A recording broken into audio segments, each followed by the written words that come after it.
Print, ശബരിമലയെ വികസിപ്പിക്കാൻ പമ്പയിൽ സർക്കാരും ദേവസ്വം ബോർഡും സംയുക്തമായി ആഗോള അയ്യപ്പ സംഗമം നടത്തുന്നു. സംഗമത്തിനെത്തിയ പ്രതിനിധികൾക്ക് ചന്ദനം തൊട്ടുകൊടുക്കുന്നു. വിശിഷ്ടാതിഥികൾക്ക് സ്നേഹോപഹാരമായി അയ്യപ്പ വിഗ്രഹം സമ്മാനിക്കുന്നു. വേദിയിൽ അയ്യപ്പ ഭക്തി ഗാനമേള നടക്കുന്നു. മുഖ്യമന്ത്രി യഥാർത്ഥ ഭക്തൻ എങ്ങനെയായിരിക്കണം എന്നതിനെപ്പറ്റി ഗീതയും ഉപനിഷത്തും ഉദാഹരിച്ച് ക്ലാസ് എടുക്കുന്നു. ആകെ മൊത്തം ഭക്തിമയം. ഇന്നലെ വള്ളിക്കാവിൽ സാംസ്കാരിക മന്ത്രി സജി ചെറിയാൻ മാതാ അമൃതാനന്ദമയിക്ക് മാലയിട്ട് സംസ്ഥാന സർക്കാരിൻ്റെ ആദരമർപ്പിക്കുന്നു. തികഞ്ഞ ഭക്തനെ പോലെയായിരുന്നു മന്ത്രിയുടെ പെരുമാറ്റം. പണ്ട് ആൾദൈവങ്ങൾക്കെതിരെ ഡിവൈഎഫ്ഐ പ്രക്ഷോഭം സംഘടിപ്പിച്ചപ്പോൾ അമ്മയെയും പരമാവധി അധിക്ഷേപിച്ചിരുന്നു. ശബരിമല യുവതീ പ്രവേശ വിധിയുമായി ബന്ധപ്പെട്ട് പോലീസ് അയ്യപ്പ ഭക്തർക്കെതിരെ അഴിഞ്ഞാടിയത് നമ്മുടെയൊക്കെ സ്മൃതിപഥത്തിൽ ഒരു കറുത്ത ഏടായി കിടപ്പുണ്ട്. തരാതരം ഹൈന്ദവ ആചാര അനുഷ്ഠാനങ്ങളിൽ കുതിര കയറുകയും ഇതര മതസ്ഥരുടെ വികാരങ്ങൾ വ്രണപ്പെടാതിരിക്കാൻ ബദ്ധശ്രദ്ധ പുലർത്തുകയും ചെയ്യുന്ന കമ്മ്യൂണിസ്റ്റുകാരുടെ വലതുപക്ഷ വ്യതിയാനം സതുദ്ദേശപരമാണോ? ക്ഷേത്രങ്ങളോടും വിശ്വാസി സമൂഹത്തോടും ചെറിയൊരു ശതമാനം ആത്മാർത്ഥതയെങ്കിലും ഇവർക്കുണ്ടോ? അതോ ഈ കാണിക്കുന്ന കോപ്രായങ്ങളെല്ലാം ഇലക്ഷൻ സ്റ്റണ്ടാണോ? ടിൻറ്റു.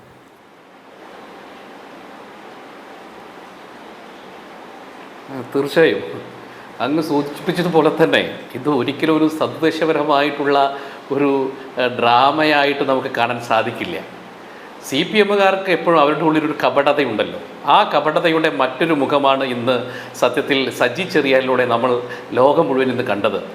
പക്ഷേ അതിനകത്ത് നമ്മൾ മനസ്സിലാക്കേണ്ട പ്രധാനപ്പെട്ട ഒരു കാര്യം, അയ്യപ്പ ഭക്തിയിൽ നിന്ന് അമ്മ ഭക്തിയിലേക്കുള്ള സി പി എമ്മിൻ്റെ പ്രയാണം, ആ പ്രയാണത്തിനിടയ്ക്ക് അവർക്ക് ഈ പറയുന്ന വൈരുദ്ധ്യാത്മക ഭൗതികവാദമോ അവരുടെ തത്വശാസ്ത്രമോ തത്വസംഹിതയോ ഒക്കെ തന്നെ മാറ്റിവെച്ചുകൊണ്ട് ഇപ്പോൾ അങ്ങ് പറയുന്നത് പോലെ ഒരു വലതുപക്ഷ വ്യതിയാനത്തിലേക്കുള്ള സി പി എമ്മിൻ്റെ ഈ ചാഞ്ചാട്ടം എന്ത് കണ്ടിട്ടാണെന്നുള്ളത് കൃത്യമായിട്ട് നമുക്ക് മനസ്സിലാക്കാൻ സാധിക്കും. കൃത്യമായിട്ട് നമുക്കറിയാലോ, ഇപ്പോൾ പഴയതുപോലെയൊന്നും അവർക്ക് ഈ മുസ്ലിം വോട്ട്, ആ വോട്ട് ബാങ്കിനകത്ത് കൃത്യമായിട്ടൊരു സ്ഥിരത കൈവരിക്കാൻ ഇതുവരെ സാധിച്ചിട്ടില്ല.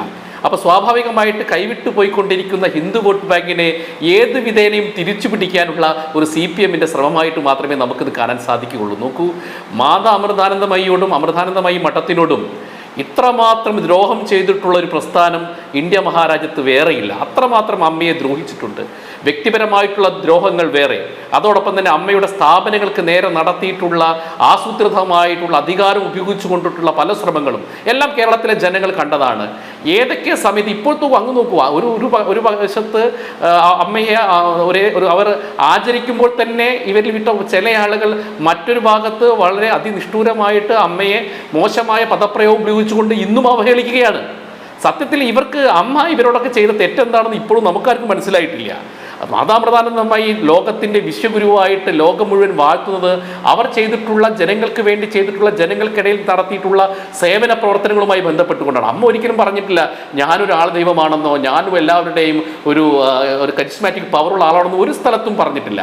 ഇപ്പോൾ ഇവർ രജത ജൂബിലിയുടെ വാർഷികത്തിൻ്റെ ആഘോഷത്തിലാണല്ലോ ഇപ്പോൾ ഇവർ അവാർഡ് കൊടുക്കുന്നത്. അന്ന് അമ്മ 1995 ഐക്യരാഷ്ട്രസഭയിൽ അമ്മ നടത്തിയ പ്രസംഗത്തിൽ അമ്മ പറഞ്ഞ പ്രധാനപ്പെട്ട ഒരു കാര്യമുണ്ട്. അമ്മ പറഞ്ഞത് ഇത്രയാണ്: മനുഷ്യ മനസ്സുകളുടെ മാലിന്യങ്ങൾ നീക്കം ചെയ്യുന്ന ഒരു തൂപ്പുകാരിയാണ് ഞാൻ എന്നാണ് അന്ന് അമ്മ പറഞ്ഞത്. അതേ അമ്മ ഈ കമ്മ്യൂണിസ്റ്റ് മനുഷ്യ മനസ്സുകളിലെ മാലിന്യം അത് അങ്ങനെ ഇങ്ങനെയൊന്നും പോകുന്നതല്ല, അതിനെപ്പോലും ചെറിയ രീതിയിലേക്ക് മാറ്റം വരുത്താൻ അമ്മയുടെ പ്രവർത്തികൾക്ക് സാധിച്ചിട്ടുണ്ട് എന്ന് പറയുമ്പോൾ അത് അമ്മയ്ക്ക് കിട്ടുന്ന, ലോകത്തിൽ കിട്ടുന്ന നൊബേൽ സമ്മാനത്തിന് അപ്പുറത്തേക്കുള്ള ഒരു അവാർഡായിട്ടാണ് ഞാൻ കണ്ടത്. കമ്മ്യൂണിസ്റ്റുകാരൻ്റെ മനസ്സെന്ന് പറഞ്ഞാൽ മാലിന്യ കൂമ്പാരമാണ്. ആ മാലിന്യ കൂമ്പാരത്തിൽ പോലും കുറച്ചെങ്കിലും ആ മാതാമൃതാനന്ദമയിക്ക് ചെറിയ രീതിയിലെങ്കിലും ഒരു വ്യതിയാനം വരുത്താൻ അമ്മയ്ക്ക് സാധിച്ചു എന്നുള്ളത് തന്നെയാണ് അമ്മയുടെ ശ്രേഷ്ഠതയായി കാണുന്നത്. ഇന്ന് സജി ചെറിയാൻ നടത്തിയിട്ടുള്ള നാടകങ്ങളൊക്കെ നമ്മൾ കണ്ടു. അദ്ദേഹം നടത്തിയിട്ടുള്ള നാടകങ്ങൾ. സത്യത്തിൽ സജി ചെറിയൻ സമസ്താപരാധവും പുറത്തുകൊണ്ട് അവിടെ അമ്മയുടെ മാപ്പപേക്ഷയ്ക്ക് വേണ്ടി പോയതാണെന്ന് പോലും സംശയം ഉണ്ടാക്കുന്ന രീതിയിലായിരുന്നു അദ്ദേഹത്തിൻ്റെ പ്രകടനം. അപ്പോൾ നമ്മൾ ആ പ്രകടനം കണ്ടു. പക്ഷെ നമ്മൾ മനസ്സിലാക്കണം, ഈ പിണറായി വിജയൻ ആദരണീയനായിട്ടുള്ള മുഖ്യമന്ത്രിയുടെ നിലപാട് മാതാമൃതാനന്ദമയെ കുറിച്ച് എന്തായിരുന്നു? അമ്മയുമായി ബന്ധപ്പെട്ടുകൊണ്ട് അവരുടെ ഇപ്പോഴത്തെ ഒരു എം പി, അങ്ങക്കറിയാം, മുതിർന്ന മാധ്യമപ്രവർത്തകനും ഇപ്പോഴൊരു എം പി ആയിക്കൊണ്ട് CPM വേണ്ടിയിട്ട് ഇപ്പോൾ വലിയ രീതിയിൽ വലിയ വർത്തമാനമൊക്കെ പാർലമെന്റിൽ പറയുന്ന അദ്ദേഹം അന്ന് മാതാമൃതാനന്ദമയുടെ ഒരു ആശ്രമത്തിലെ ചെറിയ വിവാദവുമായി ബന്ധപ്പെടുത്തിക്കൊണ്ട് അദ്ദേഹം വിദേശ രാജ്യത്ത് പോയിട്ട് അവിടുത്തെ അമ്മയുടെ അന്തേവാസിയായിട്ടുള്ള ഒരു വനിതയുമായിട്ട് നടത്തിയ ഇന്റർവ്യൂ, ആ ഇന്റർവ്യൂ ഉണ്ടാക്കിയ കോലാഹലങ്ങൾ. അതെ, ജോൺ ബ്രിട്ടാസ് അമേരിക്കയിൽ പോയിട്ട് അവരുമായിട്ട് ഇന്റർവ്യൂ നടത്തിയിട്ട് ആ ഇന്റർവ്യൂ ഇവിടെ ലൈവായിട്ട് സംപ്രേഷണം ചെയ്തുകൊണ്ട് പൊതുസമൂഹത്തിന്റെ മുന്നിൽ അമ്മയെ ഏതൊക്കെ വിധത്തിൽ താറടിക്കാനുള്ള ശ്രമങ്ങൾ ഇവർ നടത്തി. അന്നും പിണറായി വിജയൻ അതിനെ ന്യായീകരിക്കുകയാണ് ചെയ്തത്. അപ്പോൾ ഒരു സുപ്രഭാതത്തിൽ അമ്മയുടെ സ്വാധീനം മനസ്സിലാക്കിക്കൊണ്ട് കമ്മ്യൂണിസ്റ്റ് പാർട്ടിയേക്കാൾ കേരളത്തിൽ സ്വാധീനമുള്ള ഒരു വ്യക്തിയാണ്, പ്രസ്ഥാനമാണ് മാതാമൃതാനന്ദമയി എന്നുള്ള ഒരു തിരിച്ചറിവ് കമ്മ്യൂണിസ്റ്റ് പാർട്ടിക്ക് ഇപ്പോൾ ഉണ്ടായിട്ടുണ്ട്. അതുകൊണ്ടാണ് നോക്കൂ, അമ്മ ചെയ്യുന്ന സേവന പ്രവർത്തനങ്ങൾ CPMകാർക്കൊക്കെ ഇത്രയും വർഷവും പതിറ്റാണ്ടായി കേരളം ഭരിക്കും ചെയ്യാൻ സാധിക്കുമോ? അമ്മ 25,000-ഓളം വീടുകൾ ഈ കേരളത്തിലും ഭാരതത്തിലുമായി ആളുകൾക്ക് പണിതു കൊടുത്തു. 50,000-ഓളം വരുന്ന വിധവകൾക്ക് പെൻഷൻ എല്ലാ മാസവും കൊടുക്കുന്നു. അതോടൊപ്പം തന്നെ 100 കോടി രൂപയാണ് നമ്മളുടെ സ്വാഭാവികമായിട്ട് നമ്മുടെ സുനാമി പോലെയുള്ള ദുരന്തം സമയത്ത് നമ്മുടെ രാജ്യത്തിന് വേണ്ടി മാതാമൃതാനമായി നൽകിയത്. ലോകത്തിൽ തന്നെ അനവധി അംഗീകാരമുള്ള, ലോകത്തിൽ ഐക്യരാഷ്ട്ര സഭ അടക്കമുള്ള ഓർഗനൈസേഷനുകളും G20 ഓർഗനൈസേഷനും ഒക്കെ അംഗീകരിക്കുമ്പോഴും ഏതൊക്കെ വിധയിൽ അമ്മയെ താറടിക്കാനുള്ള ശ്രമങ്ങളുമായിട്ടാണ് കമ്മ്യൂണിസ്റ്റ് പാർട്ടിയും അവരുടെ പ്രസ്ഥാനവും ഇപ്പോഴത്തെ മുഖ്യമന്ത്രിയും ഒക്കെ പോയിട്ടുള്ളത്. അതുകൊണ്ട് നോക്കൂ, ഇവർ പറയുന്നത് ഇപ്പോഴും നോക്കൂ, ഒരു സന്യാസി ജീവിതത്തിൽ അവരുടെ ഭൗതികമായിട്ടുള്ള ജീവിതക്രമത്തെ മാറ്റുന്ന സമയത്ത് സ്വാഭാവികമായിട്ട് അവർക്ക് പുതിയൊരു നാമകരണം ഉണ്ടാകും. ഒരു പക്ഷേ സന്യാസിമാരുടെ ചരിത്രത്തിൽ തന്നെ ശിഷ്യന്മാർ ഒരു പേര് നൽകിയത് മാതാമൃതാനന്ദമയിക്കാണ്. ആ മാതാമൃതാനന്ദമയിയുടെ പൂർവ്വകാല പേര് പറഞ്ഞുകൊണ്ട് അവഹേളിക്കുകയാണ്.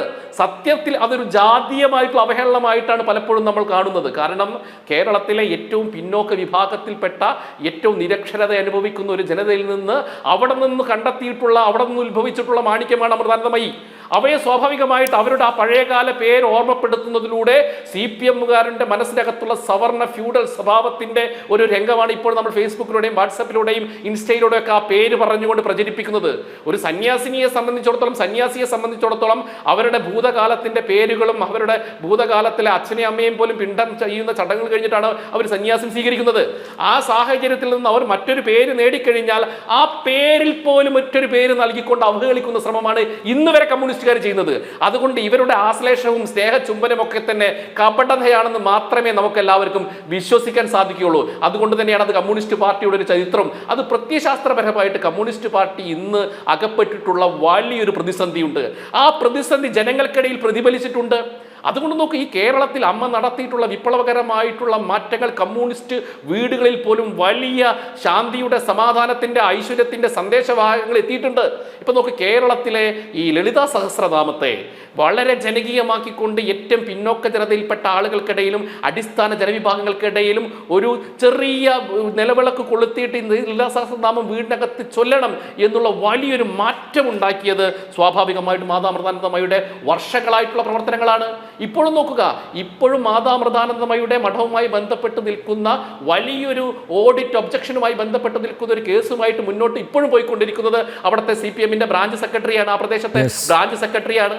അപ്പോൾ അതുകൊണ്ട് തന്നെയാണ് പറയുന്നത്, മാതാമൃതാനന്ദമയിയാണ് ശരി, കമ്മ്യൂണിസം തെറ്റാണെന്നും കമ്മ്യൂണിസ്റ്റ് പാർട്ടി തെറ്റാണെന്നും ജനങ്ങൾക്ക് തിരിച്ചറിവുണ്ടായിട്ടുണ്ട്. ആ തിരിച്ചറിവിന്റെ ആദ്യ ലക്ഷണങ്ങൾ തന്നെയാണ് കമ്മ്യൂണിസ്റ്റ് പാർട്ടി ഇവിടെ വന്ന് അമ്മയുടെ അടുത്തെത്തി സമസ്തപരാധവും പുറത്തുകൊണ്ട് ഞങ്ങൾ ചെയ്തിട്ടുള്ള പാപങ്ങളൊക്കെ ക്ഷമിക്കണേ, അമ്മയോട് ചെന്നിട്ടുള്ളൊരു മാപ്പപേക്ഷ പോലെയാണ് എനിക്കതിനെ കാണാൻ സാധിച്ചിട്ടുള്ളത്. ഓക്കെ.